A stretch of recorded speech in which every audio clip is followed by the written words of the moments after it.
Welcome to Control Chaos. My name is Shayna, and first I'm going to go ahead and announce that we are starting the new sober paradigm on January 14th, and all women are welcome. We're trying to get sober, whether you feel like you need a little bit of help or whether you feel like you're an alcoholic. We don't care. It doesn't matter. We're trying to make it so people can get sober and happy and live their life.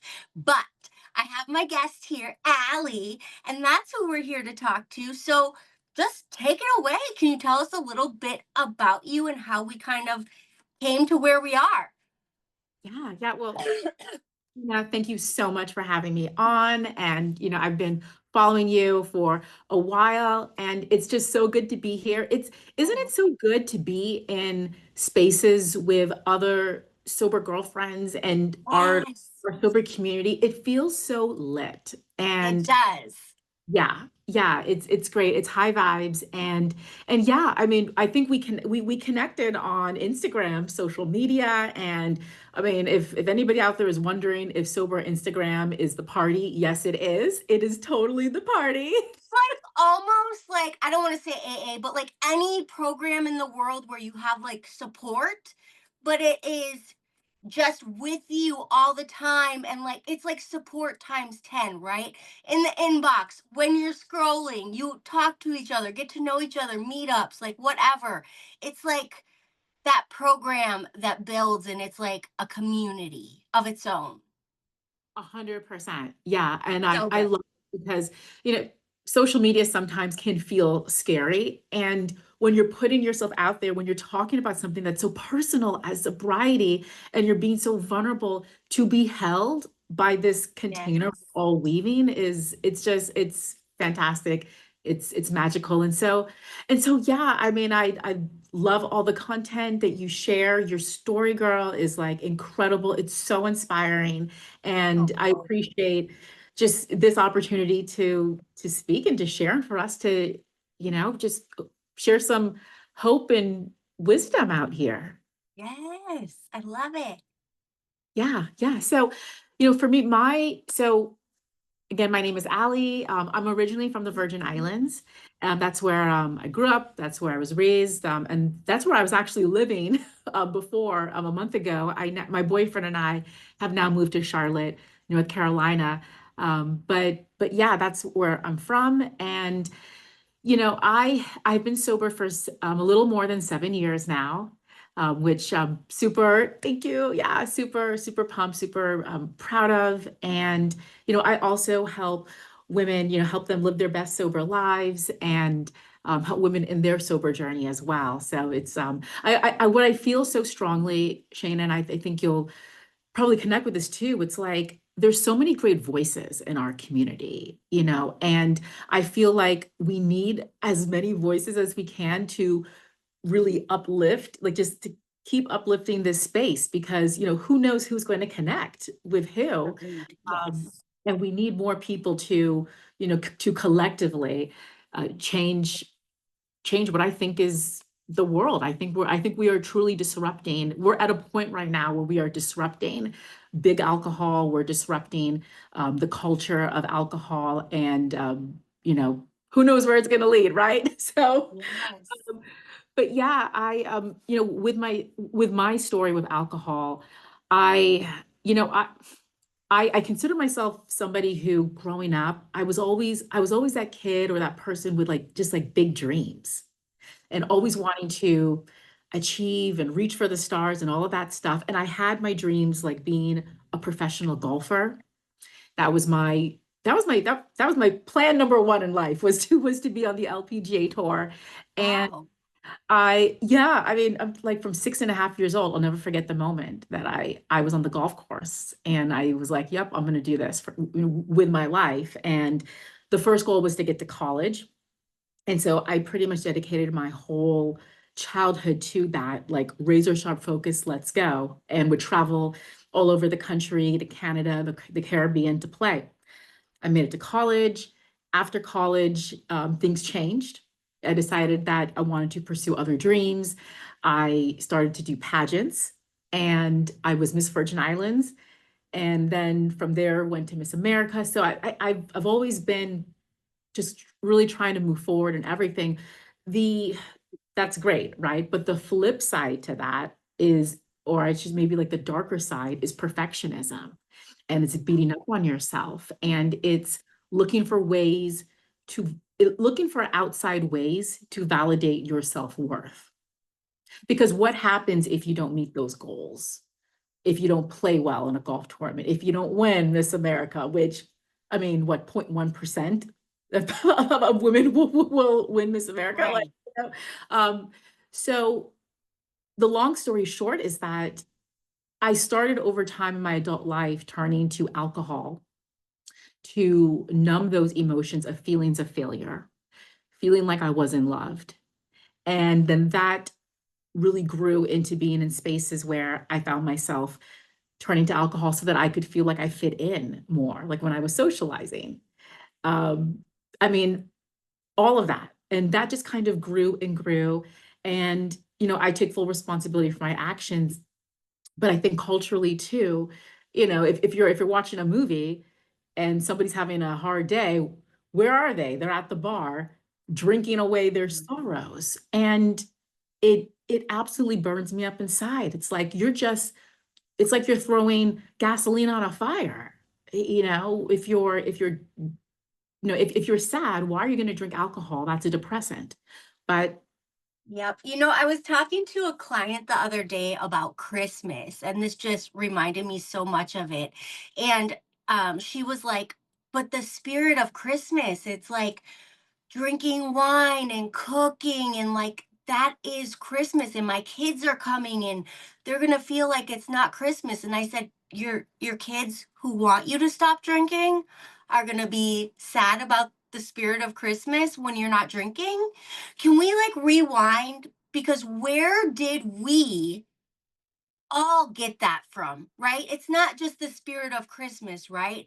But it is this ingrained thing, like when you're stressed, when you're sad. If you're having a party, you should be drinking. If you blah, blah, blah. And it's like these things that we were taught, like even I like the taste of, wine with my steak or with my cheese.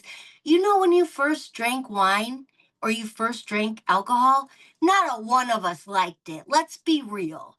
Like, this let's is be effing stuff real. that is ingrained and taught to us since we are little, and it's not real. It is so weird to me. And I don't think, because we all talk about the commercials and yeah, it does play it up. But I don't think I ever got until that moment that she said that, how really it is taught from the time we are so young, that it's just a part of celebration. And how do you celebrate without it? I don't think your kids who haven't seen you in years are waiting for you to have that glass of wine.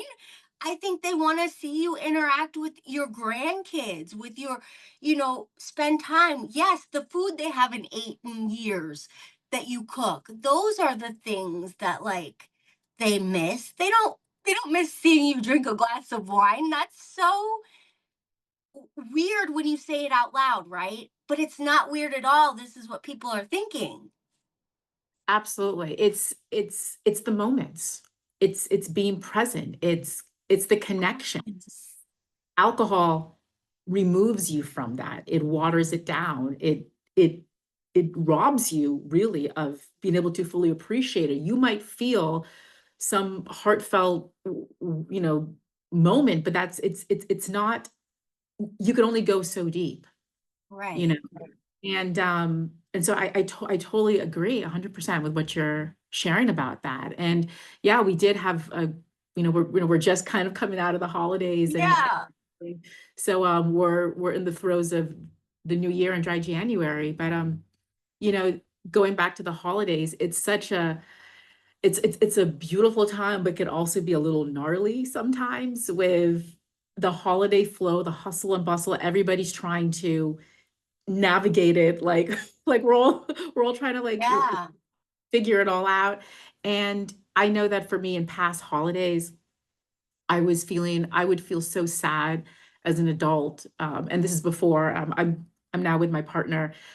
we've been together for, I also call him Doc, but we've, Uh, yeah, we've been together for over 4 years. But prior to our relationship, the holidays would roll around, like starting with Thanksgiving, and I would be so down and start to panic, like, okay, am I going to be alone, or, am I going to be at a party where I don't know anybody? And then just the feelings of I should be in a relationship, like, why am I still single? Like all of that, like, because that was really where my sober journey started, when my alcohol consumption started to just increase and increase. And that was coming from a place of being sad, lonely in my single chapter. And right.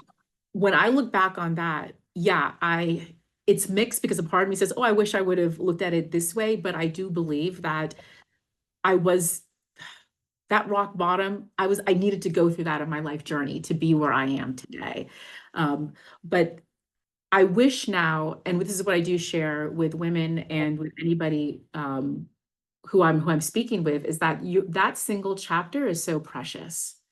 That's your time to really get to know yourself so deeply, and to know yourself and to know what you want, and to live with joy, like just trusting that you are exactly where you are, and know, like, yes, you will have that chapter of that big love. Like, don't lose faith or sight of that. But where you are right now is for a reason.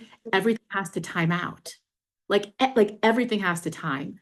So back a little over 7 years ago, I I actually did get into a relationship that, in hindsight, wasn't the best one. And, Right. and I take full responsibility for my actions, because in that relationship, I started to drink more and more, um, every single day. And it wasn't just because I wasn't happy in the relationship. I wasn't really taking full ownership of my life. And I Mhm. was playing victim. I was throwing myself a pity party. And wine was my drink that I would have every single day. I went for months. I think when I did the math, it was like over like 60 bottles of wine in like 3 months. It was definitely like wine every day, multiple bottles of wine on each weekend day. Like, it was just crazy. So And let's talk about it for a second because, and I gotta bring this up because you're such a sweet girl. And like, I know you, obviously, all of us who have been through struggles with alcohol have really worked on ourselves and we've come to like taking responsibility and what was our part in all of this. But like, truthfully, when you're not doing good, right, you always attract people who are kind of like in that spot also. And I think that when I am around somebody that's not doing well, my bad qualities amp up, but so do theirs, right? So there's like this like twirling of like shittiness that goes on when you're in a bad relationship, right? Like it's real bad. And this is why I want to go back to this because you just went like, I take full responsibility. But the truth is like how many women are in such bad relationships and they're using alcohol as like a thing, right? Like to not feel it, to like tap out for a second. And it really is. It's like both parties, right? Like it's like you attract not good people or people who aren't in good places when you're not in a good place. 100%. I mean, in hindsight, in that relationship, and I do want to say, like, I wish this person the best and everything, for Right. sure. Yes. That's what I And said. Like I know you're so sweet, but yeah, yeah, like, and I'm sure they're doing great. They're doing wonderful. Like, Godspeed. But yeah, when he and I got together, uh, first of all, I wasn't doing well. Like, right. I was coming from a place of low self-worth, which is why, like, just to quickly go back to what I was saying about using that single chapter to work on you, to be good, to know what the F you're worth and what you deserve, is so powerful, because if not, you are going to trauma bond with somebody else, and That's exactly it, I think. Because you're going to trauma for a bond. while, I'm like, do I just have it written on my face? Like I just pick the same person over and over again in a different body, Yeah, right? yes, But yes. it's not necessarily them, it's you and what you're doing and what you're attracting, right? Yes. Trauma bond. That's Tra perfect. The bond. Like is gonna attract like, and it's not necessarily it may not be like now, sometimes it is the mirror trauma, right? But Right. it's good there's gonna be some sort of trauma bond there. And I have said this before, back then with this person, like, at that moment when we were first getting together, I just wanted to be with somebody who was gonna say, "I love you." Like, it Yeah. could have been anybody, like, I did not want to physically be alone anymore, and there was that person, he pursued me, vice versa, and then, yeah, he was actually coming out of rehab at the time, Right. and, and so and I've done a lot of, healing and in my own inner work back to Right. that point because they do recommend if you're newly coming out of rehab, you shouldn't be getting into a relationship. And so a lot of work and yeah, I've gone down that road looking at all of that. But moving forward, yeah, and then he was drinking, I was drinking. I hadn't really worked on my baggage. I think he could have done more so in his own baggage. Everybody has baggage, right? It's not Uh-huh. like it's just, you come, it's just you, everybody shows up with their bags. And but it's, Yes. how are we actively addressing it and working on it each day to like kind of Right. own your stuff, right? Well, and if you're healthy, then you guys can work, you are working on baggage together and like putting it in the right spots and packing it, unpacking it, putting it away. Like there is healthy coping mechanisms, right? But when you're not healthy, all your shit's just sitting there getting trashed and nobody cares and we're all just drinking. Like And it doesn't help. yeah, totally, totally. And I saw where my codependency also started to go through the roof because in my childhood, my father, who, um, gosh, he's one of the most incredible, strongest people in my life. He's a recovering alcoholic. Okay. Um, and growing up, he was an active alcoholic. He now has, I think, almost 20 years of sobriety. That's Um, amazing. it's incredible. He's a 180 of But where what was it like as a child, right? Because like my kids, I have older kids and I'm always like, oh, like the therapy and like I can kind of like laugh about certain stuff now, but there was like real bad things that they watched, right? And I look at my daughter now and I'm like, I can't believe my 9-year-old, right? I'm like, I can't believe like my daughter was like babysitting my other kid and like just so she was like a little adult, right? So like how was your childhood?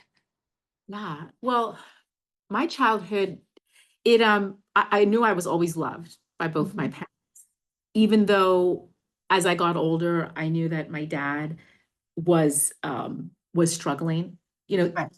he was also this giant. I mean, he still is, but back then he was this giant in my life, this like the smartest man I ever knew, and still to this day, an attorney, like so accomplished. And he had his own story to work out with when it came to alcohol. But my childhood, I knew I was loved, but I also knew that um I had to be careful, right? Or I was just I was always aware of my surroundings. I think children or adult children of alcoholics, when they look back on their childhood, they know like they were always aware of like what's going on, um, because you want to protect yourself too. Yeah. And I was never in harm's way or anything. Thank you God and everything. But I But think there's also like a protection for that parent too, right? Like even though you don't have to protect them, like I know my kids would like see certain things and they would be like worried about me, right? Or like so I think the protection it's not always that something's going to happen to me, but maybe you see that they've been like down and out for a few days or whatever. And as a kid, you're like, are they okay? Like, what's wrong? I think kids see more than we know, and then they make up their own story, right? Totally, totally. And for me, it was just like I knew when my dad was available as a parent, and I knew when he wasn't, because Yeah. it was a pretty like he would come home. I knew that he wasn't available yet. There was usually a drink he was making, Right. and so the emotional availability, and then I think the physical presence of a parent, that availability, I knew when and where and the times and everything. Um, so things were predictable a little bit like that. And then of course sometimes there were the unpredictable moments of alcohol. There might be an unexpected argument out of nowhere. You don't even know. It's like somebody said boo, and the next thing you know, like, you Right. know, things are just wild and chaotic. Um, and with being as I mentioned, I was a child athlete, so I was very disciplined and practicing golf six days a week, doing my homework at the golf course. And my dad was very involved in that part of my life, so he was very present. But with alcohol, if I wasn't performing very well, that was one thing. But it was also hard for him to navigate his own emotions, right, and disappointment. So, um, him and I have done so much healing now. We've talked about it. Now we kind of don't talk about it because we're like, okay, we've like, F it. Like we're good. And it's been so well, I'll finish that thought, but I do want to say something really quick to your note on when you were mentioning your kids, if there's anyone out there who maybe was wondering, what you were wondering with like hidden stuff, like I share this. I cried and experienced a lot of heartache as a child with my dad. Even though I knew I was always loved, Yeah. right? Now, as an adult, with his own sobriety and the years and the healing and him being so available and emotionally available, I now like there's a part of my childhood that's been healed like that. Right. Like I feel like I feel like, I always say thank you God for this, but like my I got my dad back, Yeah. right? And so that now the childhood pain, it's different. It doesn't like he's helped me heal in his own way, even though knowing that like it's my own journey. Does that make sense? Yeah, So no, it definitely does. yeah. So sobriety, it really it can repair relationships, even it's funny, it's like we say kind of like let go, let God, right? And Yes. and different things like that.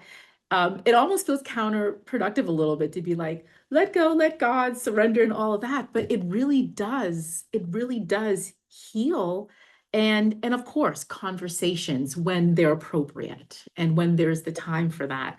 Um, but yeah, I feel like in my as an adult, I feel like I've had my dad back and everything. So it's been it's been great and really wonderful.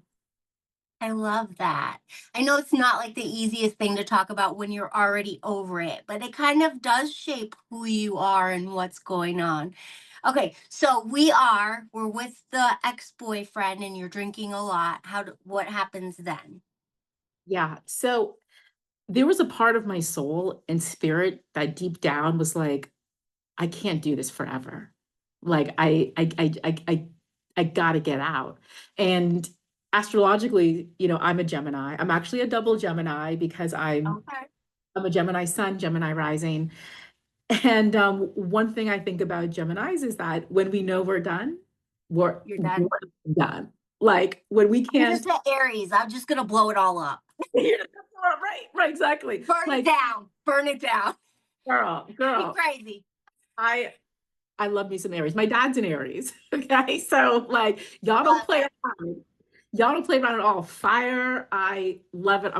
You're wearing red, I'm wearing red. Like that, love the fire energy. So I broke up with him. Mhm. And that was really hard. I mean, at that point, girl, this was somebody who had told me all the things, like we're going to get married, we're going to have kids. And to put this in a time perspective, I want to say I was 30, like maybe 34 at the Right. time. And I'm at that point where I do want to get married. Like Yeah. I do want children, everything. And as a woman, you're thinking, okay, all right, let's get this going. Thank goodness we didn't try getting that far Right. into things. So I broke up with him, and um, the next month, as crazy as it sounds, I turned whatever birthday that was, and then I got a head injury. And it was at the time, it didn't really seem that big, but you honestly, honest to God, you never know with these things. I was playing volleyball with a church group, and somebody spiked the ball, and like I said, I'm a golfer. Volleyball wasn't my sport, and the ball hit me in the head, like directly on my forehead. My head like snapped back, and I could, from what I understand, it really messed up C1, C2, like muscles. It was bad.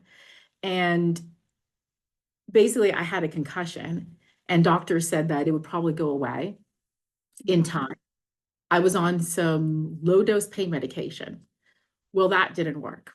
The headaches were off the chains, they were debilitating. My whole face would feel like it was on fire. My lips would feel like they were on fire, my upper back, everything. And in the job that I was in, it was a marketing job. I was going to different healthcare facilities. I got on very strong pain medication, which meant that I couldn't drive when I was on. Right. I just had to lie down. And that was my, in the job, it was based on numbers and quotas. I wasn't making it. I was barely able to function.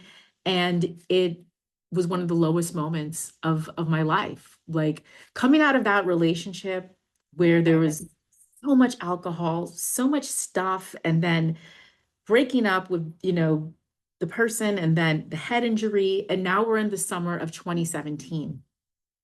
Now all of a sudden we're looking at September. We're in September of 2017.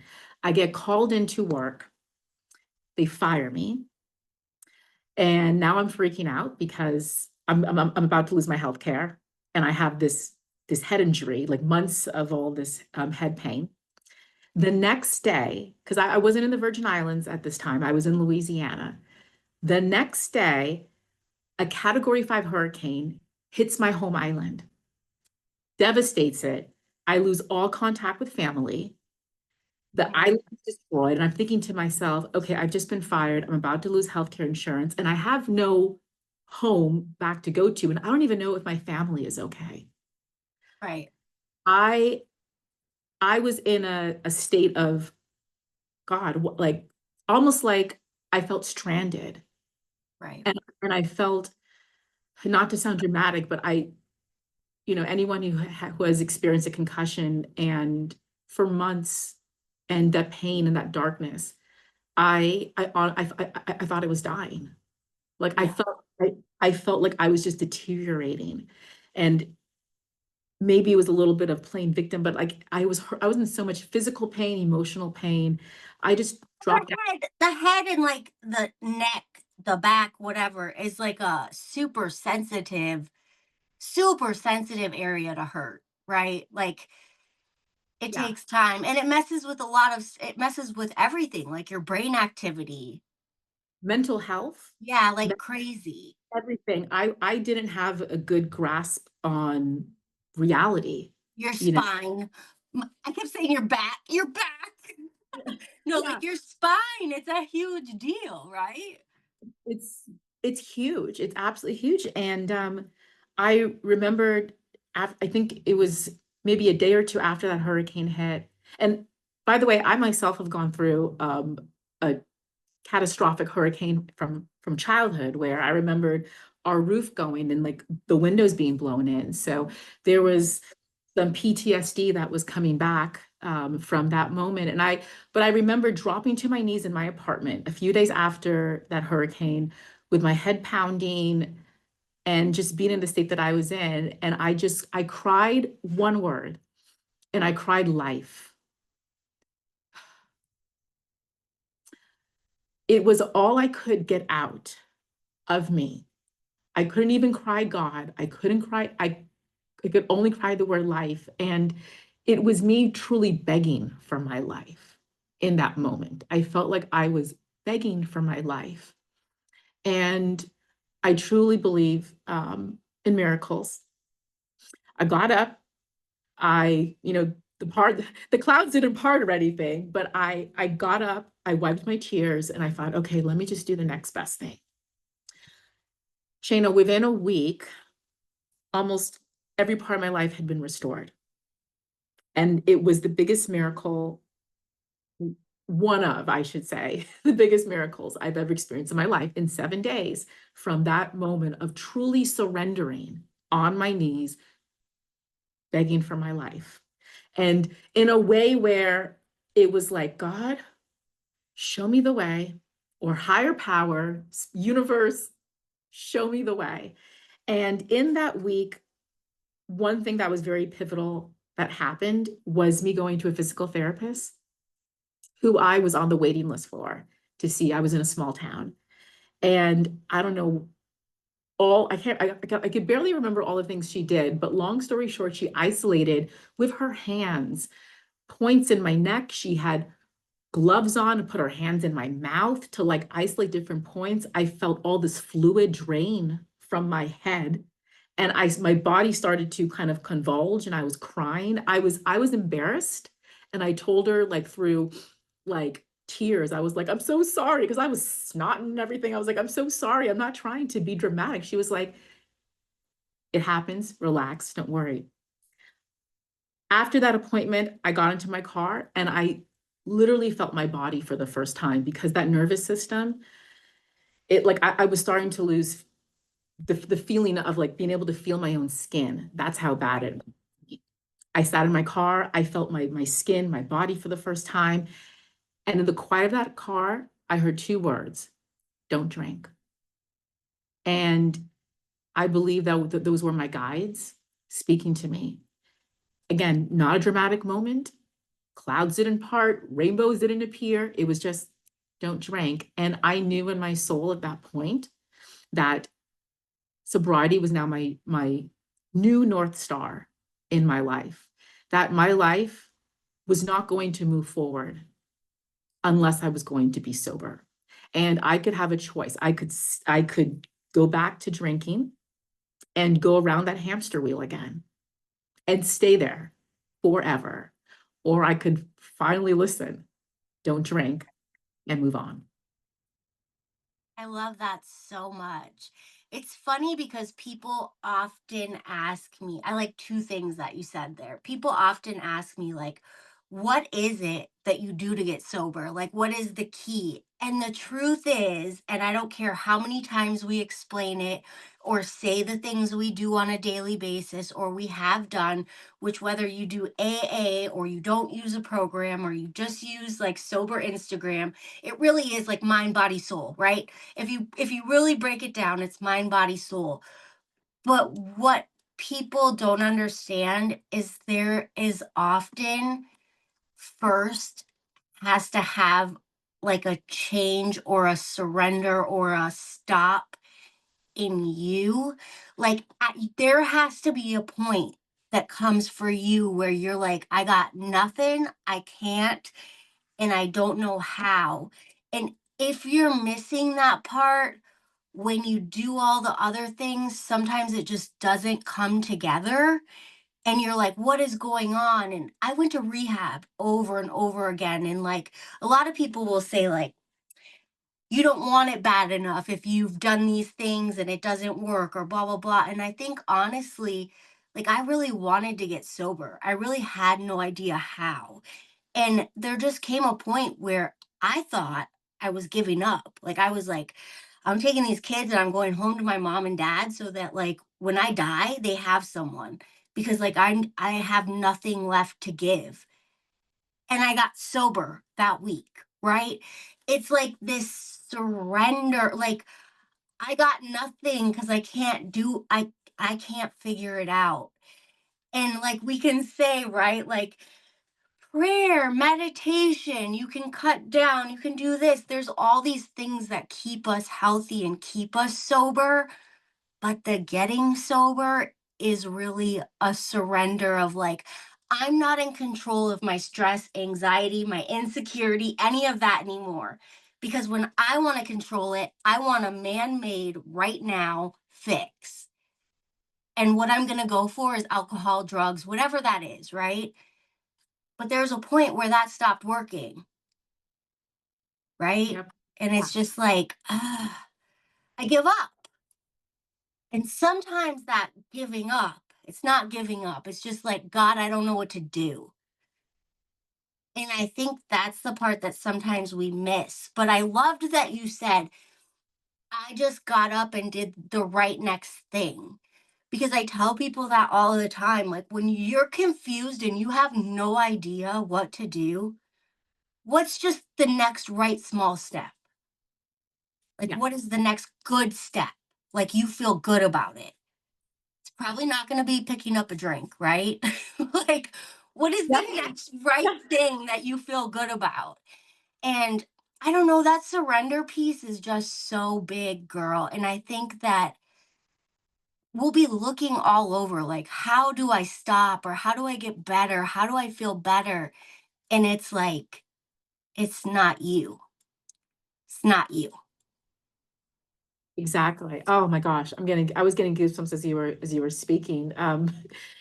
For anyone listening back on this, I think what you just shared and what I just shared, there were some tears, right? Kind of feeling of holding back tears behind that. And Yeah. if anyone's wondering what true surrender feels like, when you re-explain the moment of surrender and you feel those tears, that was surrender, because you and I each know in our own journeys what that moment was like. What you just said, God, what do I do? However you just said, it's like that moment. God, Yeah, what do just like I got nothing. Like I have no more. And I'm a no, fixer, right? I'm a mom. So even when I couldn't fix myself, I couldn't do anything for myself. Everybody would come to me. What do I do? What do I do? What do I do? I'm a fixer. I'll take all 16 of your problems and fix them. I yep, could not figure out how to stop drinking. It was the dumbest thing because for me, it wasn't like I wasn't functioning anymore. It wasn't small. It wasn't something that people could overlook. It was out there. And I just kept doing it over and over and over again. And it was like so stupid to other people, right? Like people look and they're like, what are you doing? Like, what are you doing? And I'm like, yeah, I know, but this is going to make me feel better. And trust me, the person doing it thinks it's stupid too. They just they can't get it. Like they can't get it. But it finally came down to like, you got to help me, God, or I'm just done because I don't have any more thoughts on how to fix it or how to make it better or how to manipulate the system or whatever it is. like I Right? know. Like, if I just do this for 69 days and 4 seconds, like, what? Yeah, yeah. It's just like a give up and not, everybody believes in a different, whether it's God, a higher power, the universe, whatever it is, but it was something beyond me that sent different people into my life to give me different solutions after trying for like 20 years, after working in rehab, like knowing all the things in my head and having a stomach full of alcohol. Like, Wow. and within Wow. like a week of being in my hometown, I was sober, like, and I've never drank again. It's been 3 years. So, like, I always say, no matter how many times you try, like, it is possible. It's possible. It is, it's 100% possible. And that moment of surrender, like when that hits, it's almost the craziest thing, because there you are feeling so many emotions. For me, I'll say there was sorrow, Mhm. this fear, but there was also in a almost a strange way relief because Yeah. I reached a point where I was like, I can't like God, it's you, God. It's you, universe. Like I've done everything I could. I worked my tail off on that job, you know? I mean, when they fired me, Shayna, like my numbers weren't bad. They were actually where they were supposed to be, but they weren't as good. As they were before. And that's just how it rolls. But I thought, like, okay, all right, here I am. Like it was almost like universe, you have my attention. Okay. Like, like I can barely even move out of this apartment now. So show me the way. And yeah, that next best thing doesn't have to be big. Uh, don't drink. I mean, I think for me, full transparency, I think I went and I grabbed a sushi roll or something. Like I was like, Right. I gotta do so. I gotta get out of this place if I can, and like, do that. Um, and then my mindset was in that week, that I referred to, that was like such a life-changing week. Every day was like, what's the next best thing I can do? And I didn't put expectations on it because there was so much happening. I just knew like, okay, next best thing. I'm gonna have this doctor's appointment. And after that doctor's appointment, I got I got my dream job that was gonna pay Really? even more money than I was making before. It was going to finally take me back home to the US Virgin Islands where I could be with my family. I was going to help out with hurricane relief efforts, and I was going to be trapped. Like it was so many great things. And and it was so easy the way it came. So I knew Mhm. that was also a manifestation, right? Yeah. That had come through. And it further solidified me thinking, or what I had heard, don't drink. Like Right. what I kept on thinking to myself was, all right, I'm not trying to do all these big grand things. I'm going to keep on trying to do the next best thing. But I do believe and have faith that the universe is going to show me how things unfold in the right direction.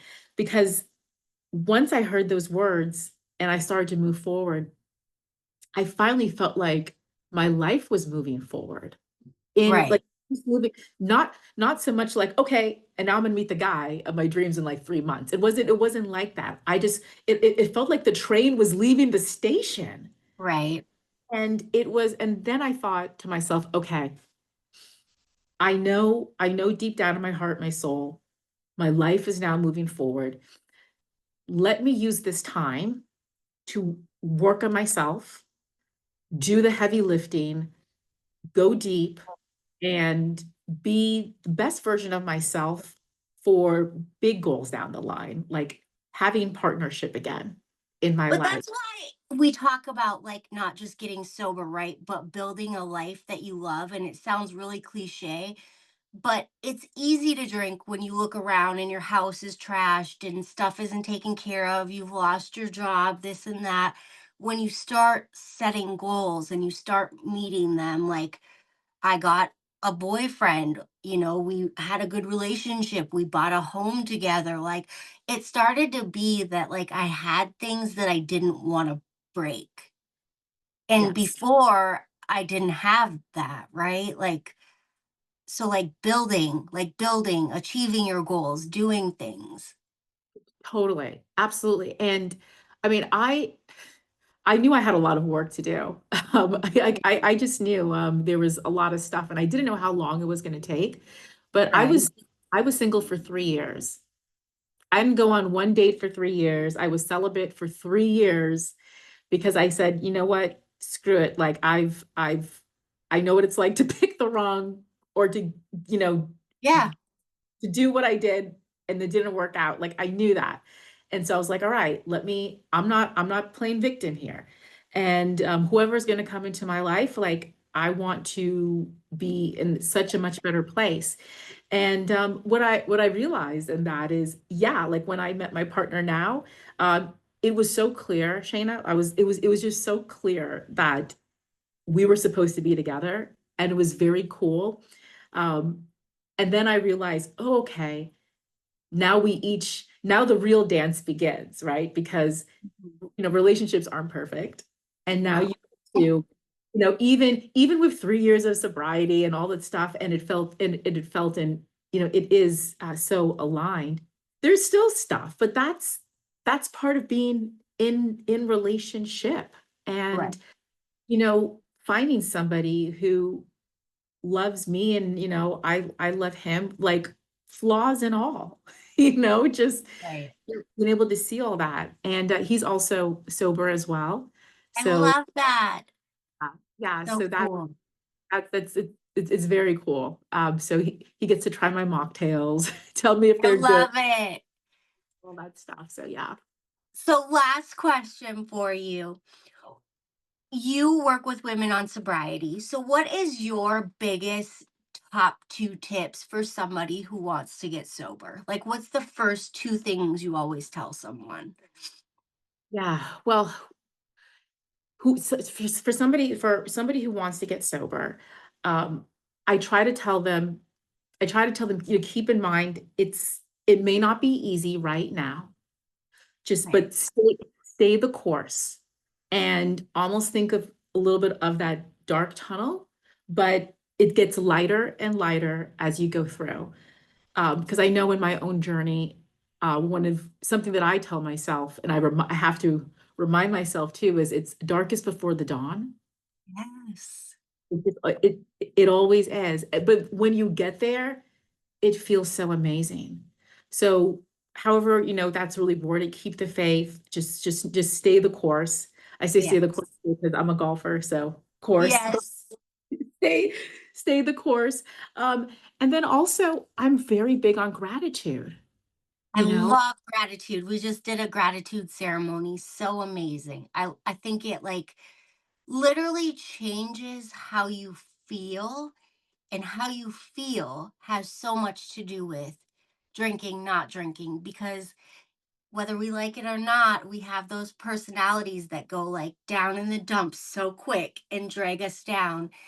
And like the gratitude, it changes things. it does. It really does. And I'm a big believer in like that gratitude list first thing in the morning. I love that. Right? And also I have a reminder on my phone. I think it's at 11:15, but it's like a Mhm. gratitude list check or a I love vibration, that. just to kind of go through that again, because we can get caught up in the day, but to bring back to the center of my mind, because it's really mindset. Mhm. It's really mindset and making that super strong. Because yeah, I like, for me, when I first got sober, just having the mindset of next best thing to do, and then seeing where things kind of unfold. But it was really that mindset that gave me the strength when I was triggered to drink. I love that. I think my two biggest things are community, like always having people you can talk to, you can run to, like not even necessarily like your sponsor, your coach, whatever, but like, I mean, like a bunch of women, which is why I love the internet and all these groups and things.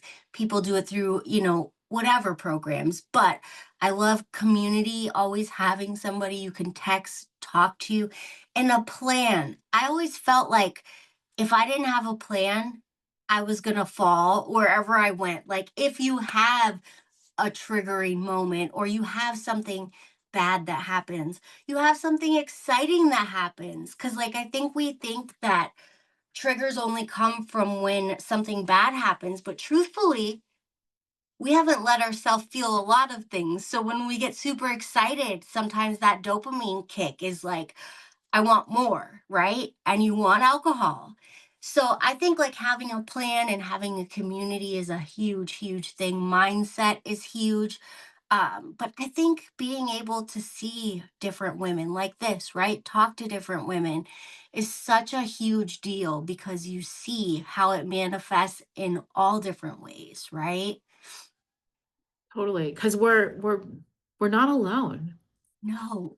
We may feel alone in a moment, but to your point, having people who you could just reach out to, um, Yeah. is so key because it's that in your mind, you might know, okay, yeah, I'm not alone, but your heart feels like you're alone. So when you do Yes. have people to reach out to, now you're kind of bridging that gap together, Mhm. and and that's able to sustain you. Um, and also, along with that, I would, if there was like a third thing, for me, it's telling somebody who you trust that, hey, you're honest, you're sober now, right? Because it doesn't have to be broadcast, but just confiding in somebody so that it gets real, because Yes. moving from drinking, right? And that was your lifestyle to a sober lifestyle is a big jump, you It know? is. Yeah. Make it real. I'm like a big believer in just saying it out loud, period. I'm like, just broadcast it because I would use, like, I would say it's nobody's business. But it was so that when I went somewhere, I still had the choice if I wanted to drink or not, right? I would leave like these little loopholes open. And when I started closing them, it just really helped. It really helped. Like I already said, I already told everybody I was sober. I can't go there and get drunk. Yeah, yeah. You can't do it. Yep. Yep. Yep. This is a conversation for another day, but Yes. it's so strange. Well, not strange, but when I first told people that I'm sober and I don't drink, that felt a lot different than it does now. Like it just it like, and I think it's Right. because it's been 7 years, but I remember back then it felt like it felt foreign because it was still Yeah. so new. But now I'm like, oh yeah, I don't drink. It's like, No biggie. Nothing.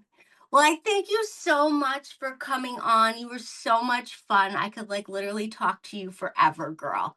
oh, thank you so much for having me on. I so appreciate this opportunity, and again, just love all your work and what you share and the lives you impact.